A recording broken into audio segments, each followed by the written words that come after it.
Hello, everyone. I'm really excited to be with you today. Happy International Women's Day. The theme today being Push for Progress. It's actually also National Careers Week. So, what better week, what better day in which to launch our brand new Erica Sosna website, which I'm going to share with you later and tell you loads about in due course. But first of all, I really want to spend some time on this theme of Push for Progress. I want to tell you a little bit from my own experience about what that's meant and looked like and felt like for me in my life and my working life. I want to talk to you a bit about the organizations that I've been working with and the organizations you may be working in, and the constructive, positive ways in which we can engage in being responsible for pushing for progress in a way that helps everyone to have a more fulfilling career and a more joyful experience of the world of work. So I'm going to be offering you some tips and insights on that, and talking to you a little bit about the pivot that we're making here at Erica Sosna, and the reasons that we are doing that. So I want, first of all, to welcome you. Do let me know who you are, where you are, how you are as we go through. I'm really excited to be sharing with you. And thank you so much for joining me today on this exciting and auspicious lunchtime. So I want to start with a story, as ever, and I wanted to tell you a little bit about my hen do. So this weekend, I had a craft-based hen do. So there were no nudie strippers, there were no traffic cones or any of that sort of thing. I almost didn't have it. But in fact, some of my girlfriends said to me, it's a great way for women to meet before your wedding so that they come together and know one another a little bit more. All those different groups of friends, all those people that I love and who've heard so much about each other. It's a great time for them to just come together, get to know one another in advance of the wedding, so they can feel comfortable and excited about seeing these ladies again and really enjoying their day together. So that was sufficient to convince me that a hen do would be a good idea. But we decided that we would do something crafty. We were doing some upcycling. Basically, we were developing some little decoupage tins and some little windmills and things like that, that were going to sit as our centerpieces in the center of the tables when Peter and I get formally married in a couple of weeks' time. And it was great fun. You know how it is when you're sitting around, you're doing crafts, everything becomes a lot more easy to talk to strangers and things like that. It's not like a kind of networking where you're holding your cheese and your wine and you have to go and break into a group of people. It's everyone around the table, you know, with their glitter and their scissors and having fun. So it was a super fun day. And one of the lovely things that that my ladies did for me was that we all sat around in a circle, and each of them gave me a bead.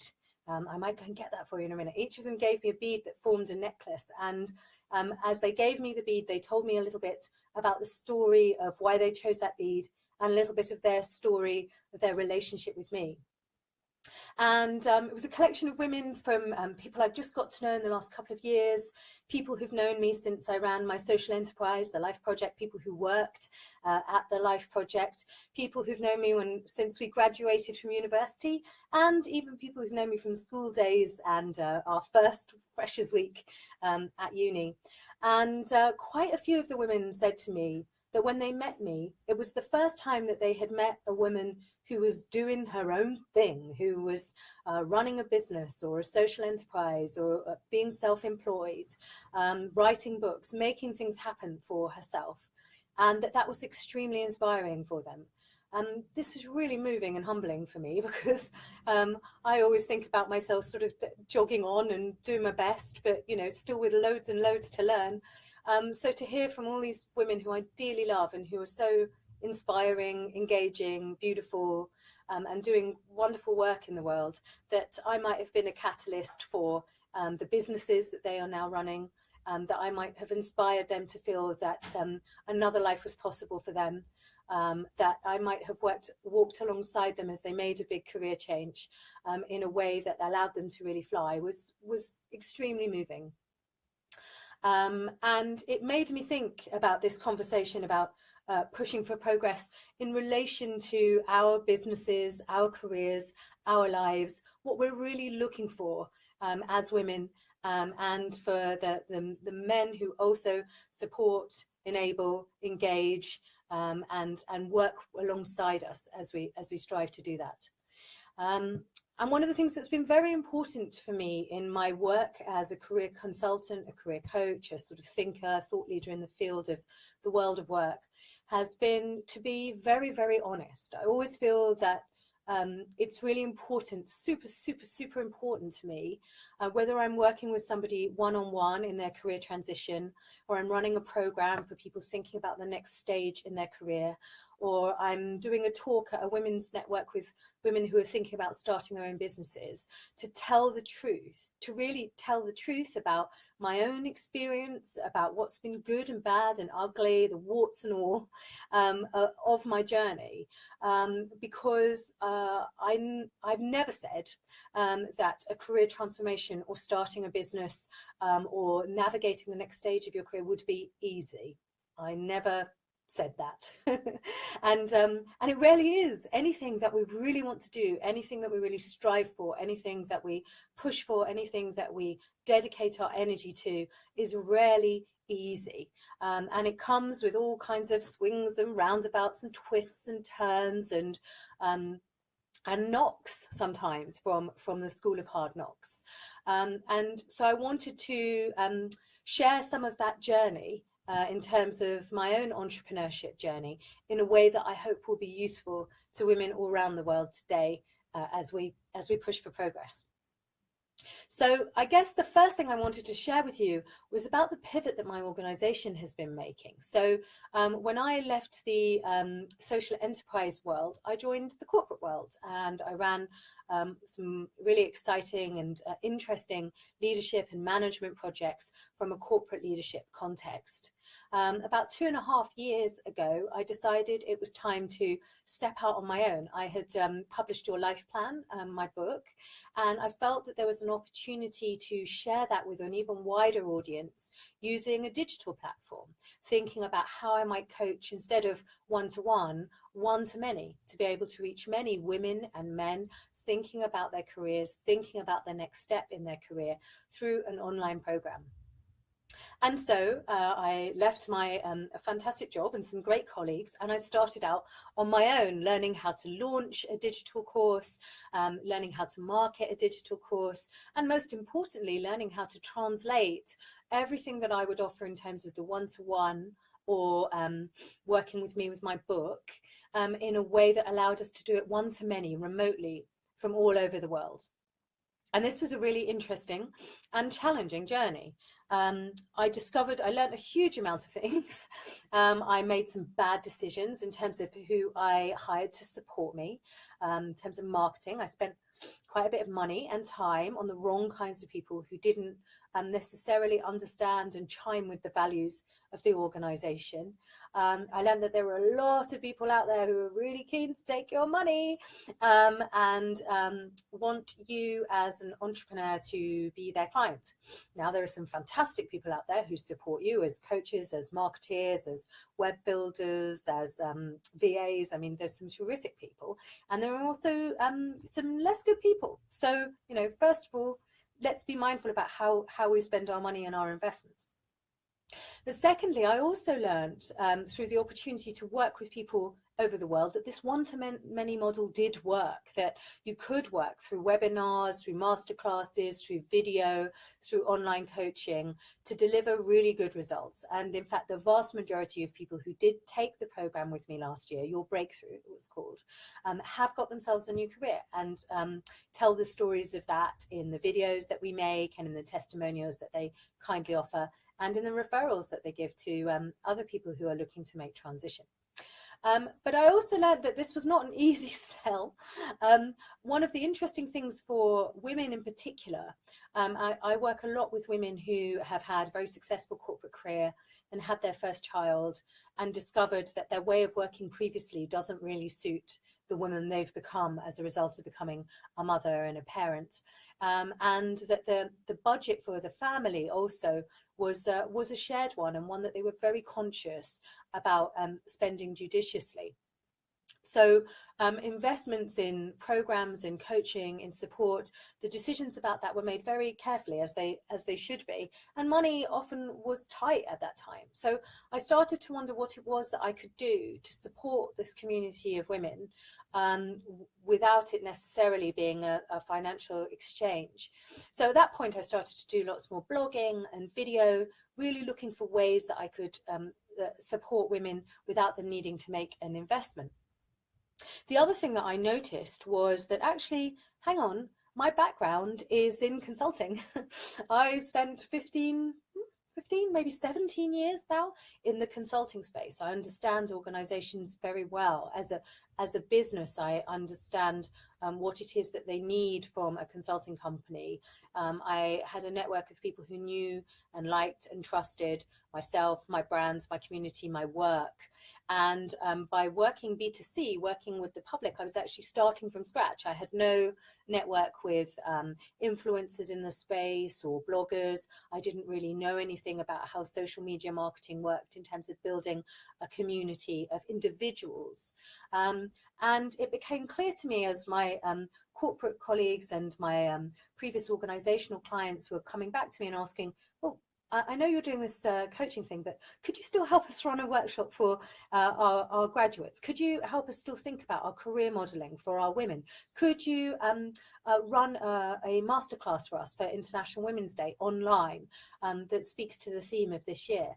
And slowly, the worm turned, and I started to realize that actually the place that I sat most naturally and the place that I might be able to have the most impact with both women and men in the world of work was in the world of work. It was working with employers, working with organizations who were starting to be super conscious about what conversation do we need to have to really support our women into senior leadership?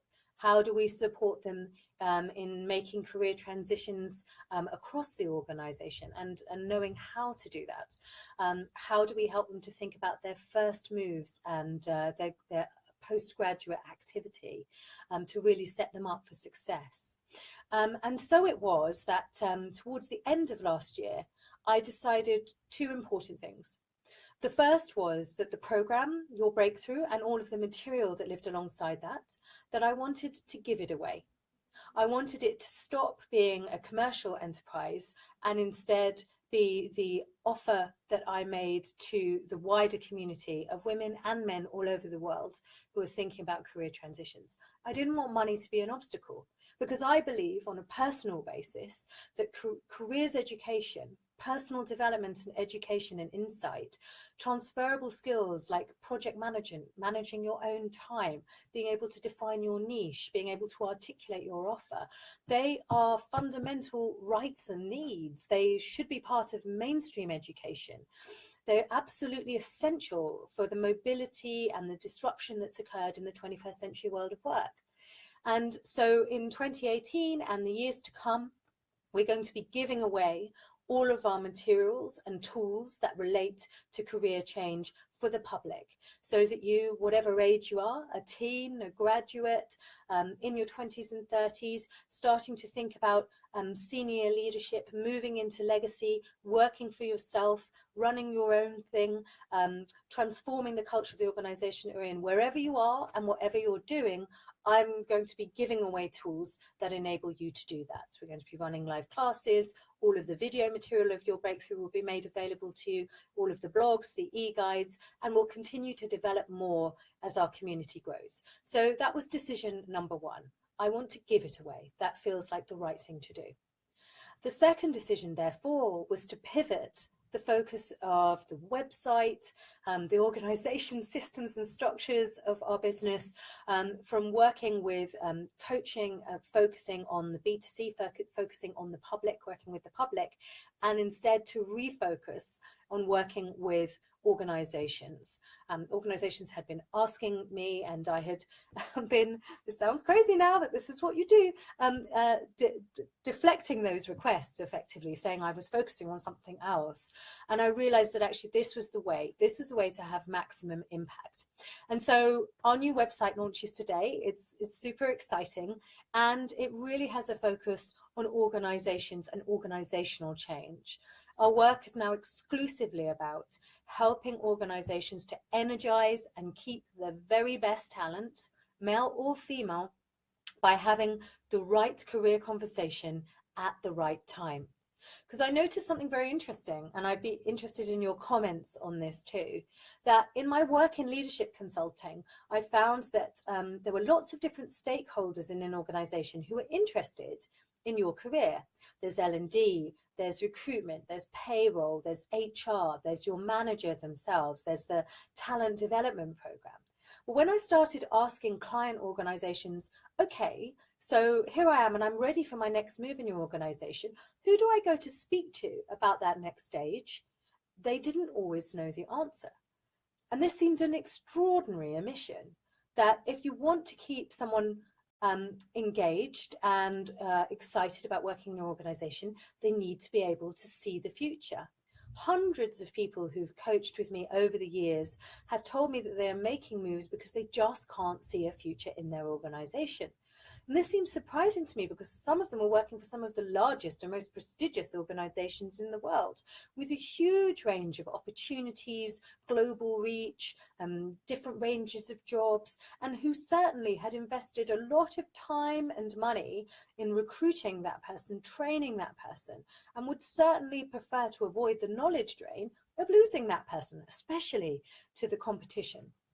So we decided that we wanted to really solve this problem for organizations, and we were going to do that in 3 different ways. The first was that we wanted to speak still to you, to the public, through the medium of the organization. And so the programs that we run that we call Owning Your Career are really about helping organizations to communicate with you and to give you an opportunity to reflect on where you've been, your skill set, your personal career goals and motivations, to understand the vast infrastructure of support that the organization that you're in probably has in terms of mentoring, secondments, tools, coaches, development programs that really support you to make the move in your career. And also for you to know clearly who to talk to and how to navigate if you see an exciting opportunity in the organization that you'd like to apply for. And the program enables everyone who goes on it, and it runs both virtually and in person, to leave with a career plan, to really identify what are my next steps in this organization and how do I use the role I'm currently in to make the most of myself and to advance towards my long-term career goals. So that's the first program that we've created. The second was to make it easy for managers in organizations to have high quality career conversations. Managers told us that they were a little shy about having the conversation. They weren't sure how to start. They weren't sure whether they were sort of making a promise about promotion, etc., if they had the conversation, but that they really did care about and were interested in the development, the future, the aspirations of their people. They just didn't know how to start that conversation. So we developed a set of tools that make it easy for managers to have high quality and timely career conversations with you. We also thought that in some organizations, managers aren't always the right person. Maybe they are overwhelmed with other things they need to do. Maybe you want your manager's job, so maybe you don't want to talk to them about it. So we developed a program that enabled coaches within an organization to also be trained in quality career conversations. And we're very excited to be rolling out those programs in a number of different companies just now. And lastly, we wanted to help organizations to really think about the big questions about career modeling, about the environment and the culture that was necessary in order for people to have a fulfilling career, to want to stay, to understand where their future is, and to see a future in your organization.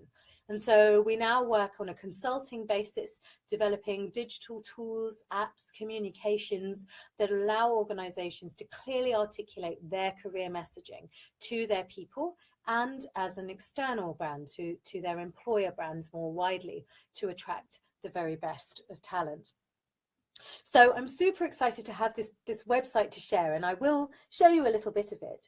But before I do that, I just wanted to offer you, as women tuning in today, a few suggestions and invitations based on the insights from the conversations that I have with employers and with client organizations and with the women all over the world who've made career changes as a result of the work that we've done together. Just a couple of things that I thought might be useful if you are in-house in an organization, or if you're thinking about making a move to work for yourself as a woman in business. The theme for this year is push for progress, right?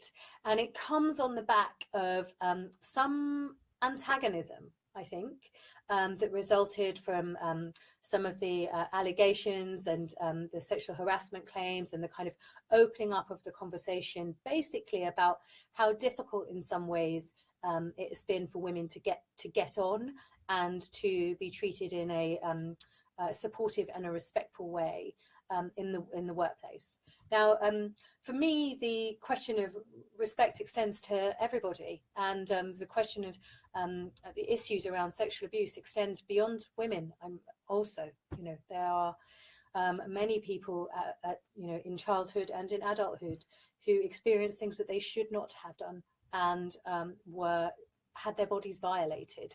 So the first thing I felt about the Me Too campaign was, this is not just a female issue. But I also wanted to help us focus on pushing for progress from the most constructive of perspectives, which is how can we all collaborate to grow effectively together? The women's movement and the suffragette movement, the abolition of slavery movement, all of the major movements that were important, they came about because men and women of all ages and all generations and all perspectives and nationalities started to believe that something was wrong and needed to be put right, and work together to collaborate to create a better world, a more civilized world, a more humane world, a more just world, a more engaged world for everybody. And so when we talk about pushing for progress, this is really what I'm interested in. I'm interested in creating a working environment, a working culture, an experience of your career that is beneficial for everybody, for humankind as a whole. So let's go large or go home, okay?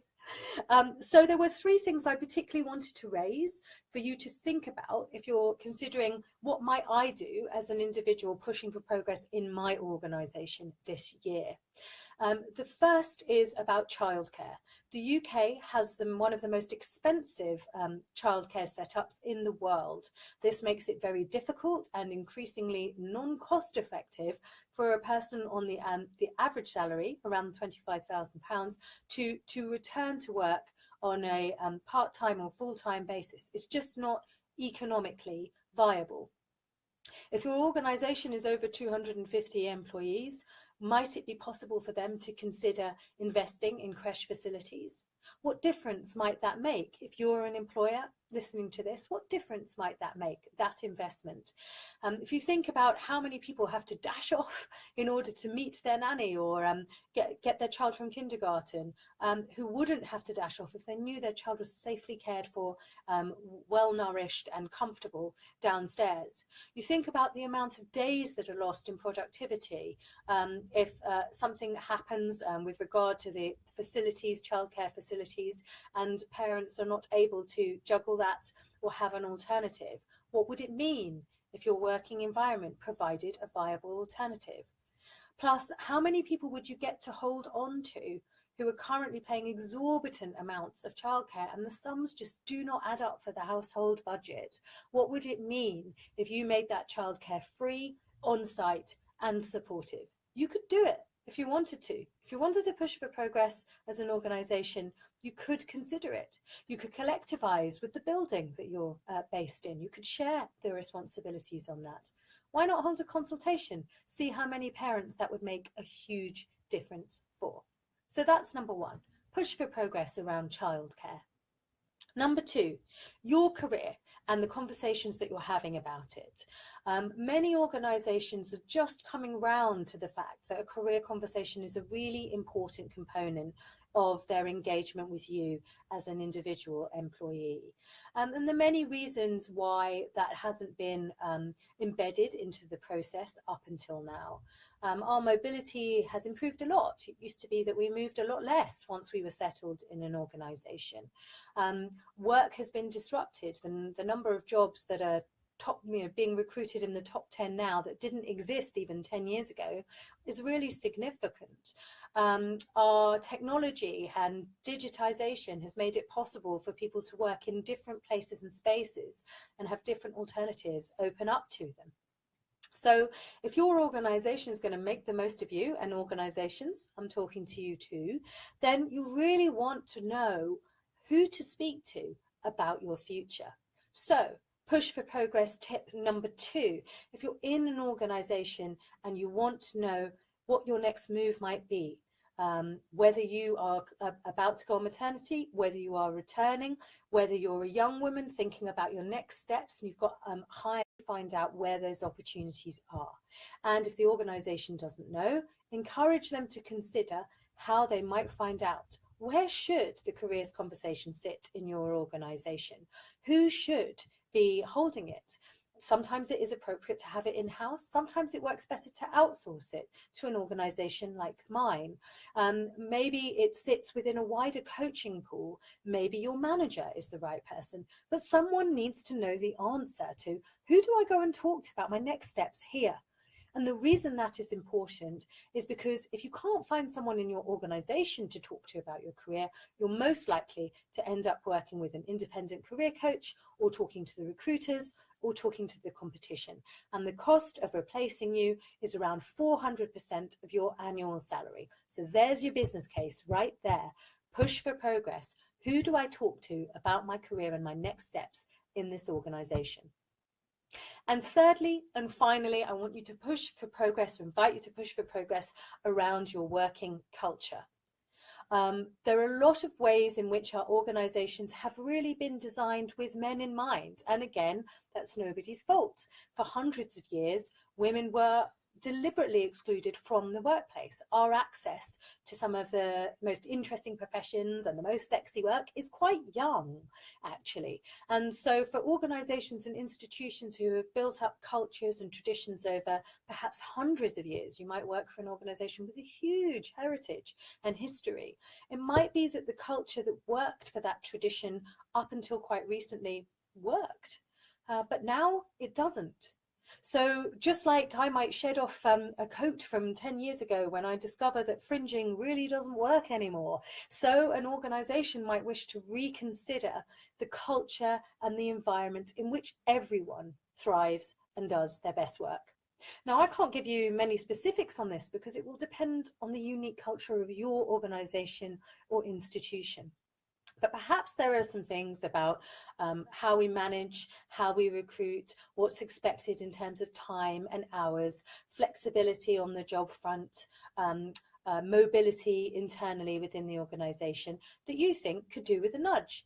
Fundamentally, because the organization would be fitter, happier, and more productive as a result of that nudge. So here is the third invitation in pushing for progress this year in 2018. Consider what cultural elements of the organization you all might have outgrown, and what would the organization fit for the future look and feel like? Are there opportunities to lobby for that change in a constructive, supportive way? Can you take that project and run with it? Start a movement within your organization towards a positive change. Run a micro pilot of a different way of doing something and seeing what difference that makes in the experience of the working world. And as an institution or organization, a corporate, consider this too. You are dynamic, you are evolving, and the healthiest organizations keep close to the emerging trends within their environment. And if that's feeling uncertain for you, you haven't got all the knowledge to hand, seek out the support. Organizations like mine are focusing on very niche areas in order to support you in a really high quality way, to ask the right questions and to explore what will be right for you, for your culture, for your career, for your people and your working environment moving forward. So ladies and gents, if you're pushing for progress, here are your three.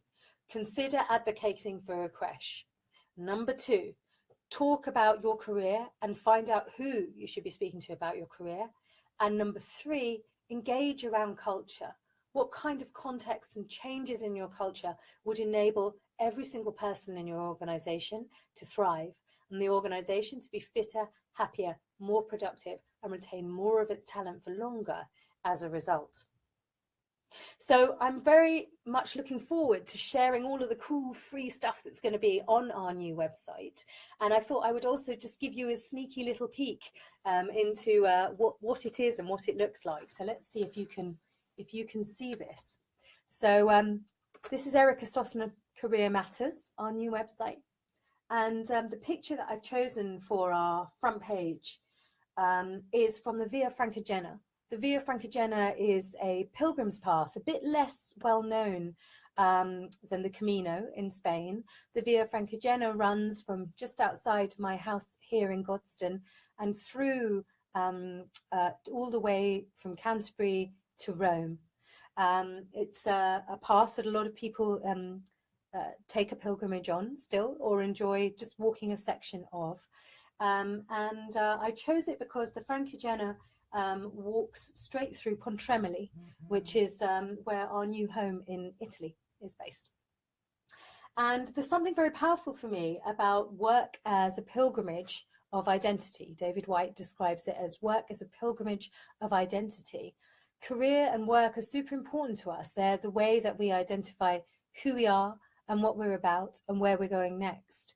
And so they are very much like a pilgrimage, taking one foot in front of another, experimenting, having the times when you feel like giving up, having the times when you're extremely moved by the community of people around you and the work that you are engaged with. So I'd love it if you checked out the website. There's lots of information about what we're all about, some of the business case around employee engagement, employer brand, your business continuity. And we have a brochure that allows people to be able to understand quickly what it is that we're offering. So please do feel free to download that or to share it with a colleague who might find it useful, or with your organization. And on this website, there is a huge collection of blogs and career tips that are completely free for you to access. I would very much like to encourage you to consider spending some time on the site, just having a look at some of the stories from people who've made a career change, from the organizations that are engaging in a new conversation around careers, and some of my insights to make it easy for you to have a career conversation with your boss, as an organization, to tell more stories about the kinds of career successes and successful navigations that your organization has made.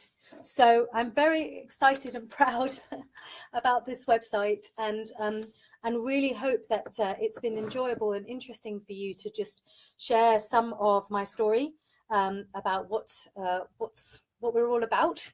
If you'd like to check out the website, it's at the same place, ericasosna.com. Even though I am soon to be a Mrs., I will be keeping my original name.